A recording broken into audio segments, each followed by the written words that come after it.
थक कर सोएं, बुझ कर नहीं। और इसको बहुत अगर सीधी लैंग्वेज में बोलूं तो इस तरीके से आपको अपने बिस्तर में सोना चाहिए, दुनिया जाए भाड़ में। हेलो स्टूडेंट्स, नमस्कार। परीक्षाएं नज़दीक आते आते एंजाइटी लेवल सबका बढ़ने लग जाता है। एग्जाम में टाइम कम रह गया है। किसी भी टाइप का कॉम्पिटिटिव एग्जाम अगर आप दे रहे हैं, जैसे नीट का एग्जाम अगर आप दे रहे हैं, ऑलमोस्ट 100 डेज आपके पास है। किसी दूसरे तरीके के बोर्ड एग्जाम की प्रिपरेशन आप कर रहे हैं, या फिर किसी कॉम्पिटिटिव एग्जाम की जो आपको नौकरी देता हो, सिविल सर्विसेज की तैयारी आप कर रहे हैं, किसी भी प्रकार की परीक्षा की बात आप कर लीजिए, एंजाइटी लेवल डेफिनेटली बढ़ता रहता है। मैं आज आपको इस वीडियो के माध्यम से ये बताऊंगा कि कम समय में कैसे अपने सिलेबस को आप कवर करें। ऐसे कुछ टिप्स हैं, स्पेसिफिक टिप्स हैं, जो कम टाइम में आपको सिलेबस कवर करने के साथ साथ कॉन्फिडेंस भी देंगे। और एक बात याद रखिए, कॉन्फिडेंस अगर आप में है तो आप किसी भी टॉपिक को बहुत अच्छे से न सिर्फ कवर करेंगे बल्कि एग्जाम में उतना ही अच्छा परफॉर्म करेंगे। कई बार अनएक्सपेक्टेड परफॉर्मेंस हमारी आती है, हम कहीं ज़्यादा अच्छा परफॉर्म कर जाते हैं, और वो तभी होता है जब आखिरी दिनों में, एग्जाम के लास्ट टाइम में, जब टाइम बहुत कम बचा हो, तब हमारी स्ट्रेटेजी कितनी इफेक्टिव है इस बात पे बहुत ज़्यादा निर्भर करता है, डिपेंड करता है। इसके कुछ स्पेसिफिक टिप्स मैं आपको बताने वाला हूँ। सबसे पहली बात आप ध्यान रखें, first point, scheme the previous years question papers perfectly and analyse them. आप पुराने साल के जो क्वेश्चन पेपर हैं, जिस किसी एग्जाम के लिए भी आप जा रहे हैं, तो पुराने साल के क्वेश्चन पेपर्स का जो बंच है, बंडल है, उसको अपने सामने रखिए और उसके बाद में आप उनको एनालाइज करिए। इससे आपको 2-3 चीज़ें पता लगेंगी। आपको ये पता लगेगा कि किसी पर्टिकुलर टॉपिक का मार्क्स वेटेज क्या है, उसमें पूछे जाने वाले क्वेश्चंस का नेचर क्या है, कैसे क्वेश्चंस उसमें से पूछे जा रहे हैं। तो ये आपको मार्क्स वेटेज और टॉपिक और सब्जेक्ट के बारे में क्लियरिटी देगा।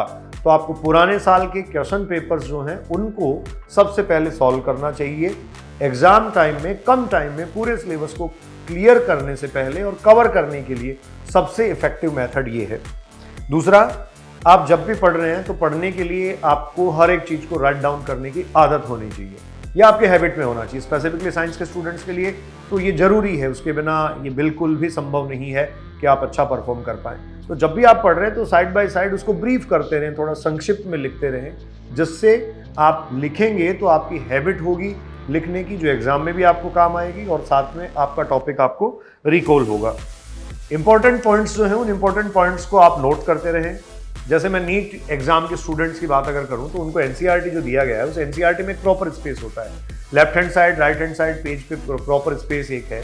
अब पूरा कंटेंट आपने जो पढ़ा, उस कॉन्टेक्स्ट को पूरा पढ़ने के बाद उसमें से कुछ स्पेसिफिक पॉइंट्स हैं, उनको आप साइड में निकाल कर रख लें, उनको लिखें। जो स्पेसिफिक आपके स्टेटमेंट्स हैं उनको आप बोल्ड करें, अंडरलाइन कर लें, हाईलाइट कर लें। देखिए, एग्जाम टाइम में जब आप जाते हैं तो बहुत सारे आपके नोटबुक और नोट्स जो हैं वो नहीं पढ़े जाते। एनसीईआरटी बुक्स और आपकी जो टेक्स्ट बुक्स और रेफरेंस बुक्स हैं जिनको आप यूज करते हैं वो ही पढ़ी जाती हैं। तो नोट डाउन करने की, राइट डाउन करने की हैबिट आप में बहुत परफेक्ट होनी चाहिए। ये आपको स्मार्ट बनाती है और ये आपको एग्जाम में कॉम्पीट करने के लिए ज़्यादा अच्छा कॉन्फिडेंस देती है। तीसरी सबसे महत्वपूर्ण बात, अपनी प्रायोरिटीज डिसाइड करिए। क्या आपकी प्रायोरिटीज हैं, प्राथमिकताएं आपकी क्या हैं, इसको डिसाइड करना जरूरी है। आप physics, chemistry, botany, geology 4 subject मान लीजिए पढ़ रहे हैं, या किसी भी और ह्यूमैनिटी सब्जेक्ट को आप पढ़ रहे हैं, कोई भी सब्जेक्ट आप पढ़ रहे हो।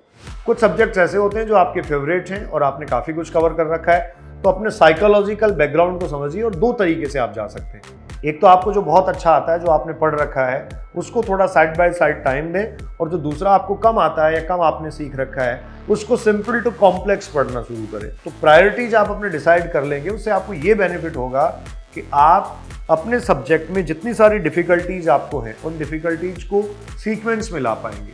प्रायोरिटीज डिसाइड करने से आपको डिफ़िकल्टी लेवल और according to the marks weightage चीज़ों को अरेंज करने की हैबिट हो जाएगी और बहुत जल्दी आप ऐसा कर पाएंगे। देखिए, ऐसा होता है ना, एक एग्जाम के टाइम में हम एग्जाम पास आते आते हमारे सिलेबस को बहुत कम टाइम में बहुत क्विकली रिवाइज कर पाते हैं, लेकिन आपका वो जो क्विक रिवीजन है वो इफेक्टिव कैसे हो, इसके कुछ पॉइंट्स मैं आपसे डिस्कस कर रहा हूँ।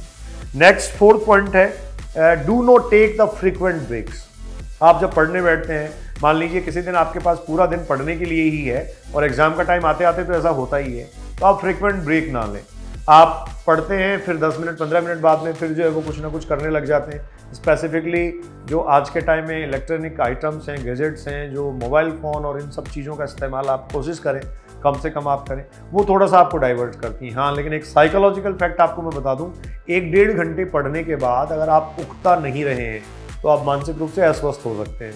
उसके बाद डेफिनेटली डाइवर्जन आप में आएगा। तो वो जब डाइवर्जन आए तो आप NSDR करें। इसका नुस्खा मैं पहले एक वीडियो के माध्यम से आपको दे चुका हूँ, नॉन स्लीप डीप रेस्ट, जो आपको वापस कंसंट्रेट करेगा, अपने टॉपिक पे लाने के लिए आपकी बहुत हेल्प करेगा। स्टूडेंट्स, 5th पॉइंट है sleep well to boost memory.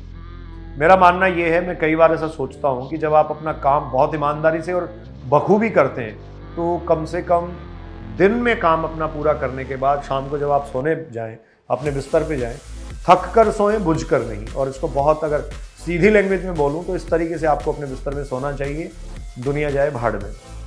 आप इस तरीके से अगर सो रहे हैं बिना किसी परवाह के, बिना किसी चिंता के, तो अगले दिन आप काम करने के लिए उतनी ही एनर्जी गेन कर पाएंगे, बहुत एनर्जेटिक परफॉर्मेंस आपकी आ सकती है। तो कम से कम 6 घंटे का एक साउंड स्लीप जो है वो स्टूडेंट्स आपके पास होना चाहिए। ये आपको बेटर रिकॉल और बेटर हेल्थ देता है। और आप जानते हैं हेल्थ से ज़्यादा इंपॉर्टेंट कुछ भी नहीं है। किसी भी एग्जाम को आप क्रैक करें या ना करें, हेल्थ पहले जरूरी है।